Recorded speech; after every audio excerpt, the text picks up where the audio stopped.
শোনা নাই আছে শুধু কথা বলেন না কেন? ঢাকা শহর নাই রে ঢাকা, ঢাকা শহর খোলা। নাম দিয়া কি হয়? নামের মাঝে মেলে না আসল পরিচয়। বলেন, নামের মাঝে মেলে না আসল পরিচয়। নামের বড়াই করো না তো নাম দিয়া কি হয়? নামের মাঝে মেলে না আসল পরিচয়। আল্লাহু আকবার বলেন। এই জন্য আয়াতে কারিমা তেলাওয়াত করছি, ওমা মিন দাব্বাতিন ফিল আরদি ইল্লা আলাল্লাহি রিজকুহা। আল্লাহ তাআলা বলেন, আমি রব্বে কারীম মানুষের জিনের সমস্ত মাখলুকের জন্য আমি আল্লাহ আমার কাইমি খাজনা থেকে আমি আল্লাহ রিজিকের ফয়সালা করি। বলেন সুবহানাল্লাহ। এই রিজিকের জন্য আজকে চুচু, রিজিকের জন্য মসজিদে হক কথা নাই, রিজিকের জন্য মাদ্রাসায় হক কথা নাই, রিজিকের জন্য স্টেজে সে হক কথা নাই। এর কারণটা কি? এর কারণ হলো আবার ঈমান নবায়ন করো, তোমার ঈমানের মধ্যে পোকা লাগছে। কিনা আমরা জানি মৌলবীদের কথা এত সহজে আপনারা নেবেন না, মৌলবীদেরকে এত সহজে আপনারা ভালোবাসবেন না, মৌলবীদেরকে এত সহজে আপনি বন্ধু ভাবতে পারবেন না, মৌলবীকে এত সহজে আপনি কাছে নিতে পারবেন না। তার কারণ মৌলবীকে যদি অত ছিটের কাছে নিতেন, অত ভালো দামেই দিতেন, তাহলে মৌলবীরা আজকে 1000 বছর থেকে ওয়াজ করতেছে আত্মহু শাতরুল ঈমান, পবিত্রতা ঈমানের অঙ্গ। মৌলবীরা, মুফাসসিররা, মুহাদ্দিসরা, হাফেজরা, কারীরা একই আওয়াজ করতেছে আত্মহু শাতরুল ঈমান, পবিত্রতা ঈমানের অঙ্গ। যদি পবিত্রতা ঈমানের অঙ্গ হয়, আসল মৌলবীদের কাতারে 5 ওয়াক্ত নামাজের ওযু করো। ঠিক না বেবি? এই দাওয়াত যখন মৌলবীরা দিল, তখন একদল মুসল্লি বলে, একদল জনসাধারণ বলে, মৌলবীরা শুরু হয় আত্মহু শাতরুল ঈমান, পবিত্রতা ঈমানের অঙ্গ। শুধু হাত মুখ ধুইলে ঈমান হয়, অন্য কাজ করলে ঈমান হয় না। শুধু হাত ধুইলে ঈমান কমা যায়, অন্য কাজের মধ্যে ঈমান কমা যায় না। শুধু মুখ ধুইলে ঈমান তাজা থাকে, অন্য কাজের মধ্যে ঈমান তাজা থাকে না। মৌলবীদের বিরুদ্ধে একদল নামধারী মুসলমান স্লোগান দিছে, জোরে বল ঠিক কিনা? আল্লাহ রাব্বুল আলামিন কোরআনুল কারীমের ভিতরে মৌলবীর শান দিছে, নবীর মাধ্যমে দুনিয়ার মানুষকে রব্বে কারীম জানাই দিছে।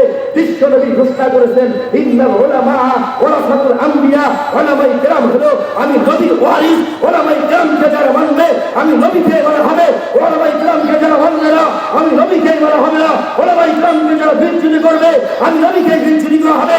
উলামায়ে কেরামকে যারা সম্মান করবে আমি নবীকেই সম্মান করা হবে। বলেন ঠিক কিনা? আমরা গলা বানাইছি, মসজিদের মধ্যে বয়ান করছি আত্মহু শাতরুল ঈমান, পবিত্রতা ঈমানের অঙ্গ। ও মুসলমান, ও জনসাধারণ, ঈমান তাজা করার জন্য, পাক পবিত্র রাখার জন্য আসো স্লোগান দেই না, আসো পরিষ্কার করে আমরা ফতোয়া জারি করি, হাত ধুই, পা ধুই, মুখ ধুই, মাথা মাসে করি, কান্দিলে মাসে করি। তখন শোনেন নাই আল্লাহ রাব্বুল আলামিন বলে, ও দুনিয়ার মানুষ, মৌলবীকে অবসন্নতার তাচ্ছিল্য তো মনে করছো? লম্বা কোরতা দেখা, পায়জামা দেখা, টুপি দেখা, রুমাল দেখা মসজিদের ইমামকে ভিখারি মনে করছো? মাদ্রাসার মুহতামিমকে খাজনা খাওয়া মনে করছো? ফাস্তার মাদ্রাসার মুহতামিমদেরকে ফিতরা খাওয়া মনে করছো? আমি রব্বে কারীম চীন থেকে শুরু করে নিয়ে তামাম বিশ্বের ভিতরে আল্লাহ পাক করোনা নাজিল করে দিয়ে জোরে জোরে বল ঠিক কিনা? আরো জোরে বলতে হবে ঠিক কিনা? যখন করোনার আমদানি শুরু হইল, তখন মসজিদ জেলার ভিতরে এখন থানা থেকে পারমিশন চলে আইলো, মসজিদ জেলার ভিতরে তালা আটকাও, 10 জন 12 জনের বাইরে কেউ নামাজ পড়তে পারবে না, করোনা ধরতেছে। জোরে বলেন ঠিক কিনা? জোরে বলেন ঠিক কিনা? মসজিদের মধ্যে তালাবদ্ধ করে দেওয়া হলো, মসজিদের ভিতরে 10 জন 12 জনের উপরে আর ঢুকতে দেওয়া হলো না, কারণ বেশি মুসল্লি নামাজ পড়লে নাকি করোনা ধরবে। জোরে বলেন ঠিক কিনা? এখন ডাক্তারের কাছে যায়, ডাক্তার দেয় মাস্ক, কি দেয়? জোরে বলেন কি দেয়? মাস্ক দিয়ে ডাক্তাররা শিডিউল করে দিল, তুমি নাক বন্ধ করে রাখবা, তুমি সবসময় হ্যান্ড ওয়াশ দিয়ে হাত ধুইবা, মুখ ধুইবা, পা গিলে থাকে রাখবা, হাত মুখ দিয়ে বাচ্চা করে দিবা, হাত মুখ দিয়ে ঘরের মধ্যে যাবা, হাত মুখ দিয়ে বিছানার মধ্যে যাবা। ও ডাক্তার সাহেব, আপনাকে জিজ্ঞাসা করতে চাই, সারাদিন মুখে মাস্ক লাগাইয়া আমরা পদ্ধতি ব্যবহার করলাম, ঘুমার সময়কার মুখে মাস্ক থাকে না, ধরে বলেন ঠিক কিনা? ধরে বলেন ঠিক কিনা? আল্লাহ রাব্বুল আলামিন রব্বে কারীম বাংলাদেশ, সোনার বাংলাদেশ, এই সোনার বাংলাদেশে যদি ওলামায়ে কিরামের আবির্ভাব না থাকতো, পীর মাশায়েখদের আবির্ভাব না থাকতো, তলবে ইলমের আবির্ভাব না থাকতো, তাহলে চীনে যত মানুষ মারা গিয়েছে, ওদের রাষ্ট্রে মানুষদেরকে ভেপুতে নিয়ে ফালিয়ে দেওয়া হয়েছে, নিজের সন্তানকে বাপ দখল করতে পারে নাই, নিজের মাকে মা তাকে দখল করতে পারে নাই, নিজের বাবাকে দখল করতে পারে নাই, তাদেরকে দাসের মতো রাস্তায় ফেলে দেওয়া হয়েছে। যারা বলেন ঠিক কিনা? বাংলাদেশের ভিতরে হইচই শুরু হয়ে গেল। ও মোল্লাদের ছিল না, ও যুব সমাজ মৌলবীদের ছিল না, ও মুরব্বী বাবাজিরা মৌলবীদের ছিল না। তখন আমাদের দেশে স্বরাষ্ট্রমন্ত্রীকে আমাদের মাথার কাজ ওলামায়ে কেরাম মামুনুল হক সাহেব ফোন করলেন, বললেন স্যার, বাংলাদেশ যদি করোনা নির্মূল করতে চান তাহলে আমাদের মাদ্রাসাকে ছেড়ে দেন। সুবহানাল্লাহ বলেন, সুবহানাল্লাহ বলেন, সুবহানাল্লাহ বলেন। তখন মাদ্রাসার অনুমতি পেশ হয়ে গেল। কওমি মাদ্রাসার সন্তানেরা যখন কোরআনুল কারীম রাতে 3টার সময় উঠে মসজিদের মধ্যে, মাদ্রাসার মধ্যে আল্লাহর কোরআন জারি করে দিল, আল্লাহর কোরআন চালু করে দিল, আল্লাহর কোরআনের তেলাওয়াত শুরু হয়ে গেল, আল্লাহ রাব্বুল আলামিনের থেকে মদদ চলে আসলো, সাহায্য চলে আসলো, বাংলাদেশের থমথমে করোনা বন্ধ হয়ে গেল। কথা বললেন না কেন? কথা বললেন না কেন?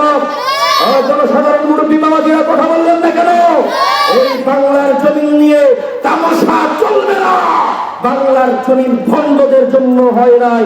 এই বাংলার জমিন বাংলা স্বাধীনতা লাভ করেছে, ভাষা স্বাধীনতা লাভ করেছে লক্ষ ওলামায়ে কেরামের রক্তের বিনিময়ে। জোরে বলেন ঠিক কিনা? সাহাবাদের মতো আল্লাহর ওলিরা আজকে ছেলেদের জমিনে শাহিদ আছে, তাদের সোহবতে অনেক রুহানি সন্তান আছে। এই রুহানি সন্তানগুলো যখন বাংলাদেশ নিয়ে কোনো ষড়যন্ত্র করা হয়, চিৎকার মেরে কলিজা ফেটে কাঁচা রক্ত ঢেলে দিয়ে বাংলাদেশের স্বাধীনতাকে চিরভ্রমন্ত্র করে। জোরে বলেন ঠিক কিনা? যখন কালা হাসরা হয়, মৌলবীদের ঘিরে যখন পিটিশন করা হয়, অন্যায় ভাবে জুলুম করে মৌলবীকে মারধর করা হয়, মৌলবীর হাতের মধ্যে হ্যান্ডকাপ লাগা হয়, তখন মৌলবীরা রাজপথে নেমে বলল, আমরা কাউকে ভয় করি না একমাত্র আল্লাহ ছাড়া। আমরা স্লোগান দিছি, আমরা বড় রাসূল সেনা, ভয় করি না বুলেট বোমা। আল্লাহু আকবার কয় না? আমরা হলাম রাসূল সেনা, ভয় করি না বুলেট বোমা। মিছিল করলাম আমরা ঢাকা শহরের মধ্যে, মিছিল ছড়িয়ে দিলাম, লাফালাফি করলাম, মারামারি করলাম, রক্তপাত হয়ে গেল। আজকে ছাত্র জনতা যারা বলেন আমরা 5 আগস্ট আবার দেশ স্বাধীন করেছি, ছাত্র জনতা ভাই ঠিক আছে তোমার কথা, তুমি একা দেশ স্বাধীন করো নাই। এই দেশের মধ্যে 15 বছর ধরে 16 বছর ধরে ওলামায়ে কেরাম রাতের অন্ধকারে চোখের পানি ফেলিয়ে দিয়েছে, রক্তপাত হয়েছে, তারা দিবালোকে মার খেয়েছে, রাজপথে ধরে তাদেরকে ফেরানো হয়েছে, ছাত্র জনতা রক্তপাত করা হয়েছে, টঙ্গীর ময়দান পর্যন্ত ছাত্র জনতা কবি মাদ্রাস রক্ত দিয়েছে। বিদায় এই সমস্ত রক্তের বিনিময়, চোখের পানির বিনিময় রক্তে কারীম 5 আগস্ট আবার বাংলাদেশকে স্বাধীনতা দান করছে। লিল্লাহি তাকবীর, লিল্লাহি তাকবীর। মুসলমান ভাইরা আমার পরিষ্কার করে শুনতে হবে, আমরা যা মন্দিরা বলি আপনাদেরকে একটু তেলের কাটার মতো ধুতা লাগে, ময়লার কাটার মতো ধুতা লাগে।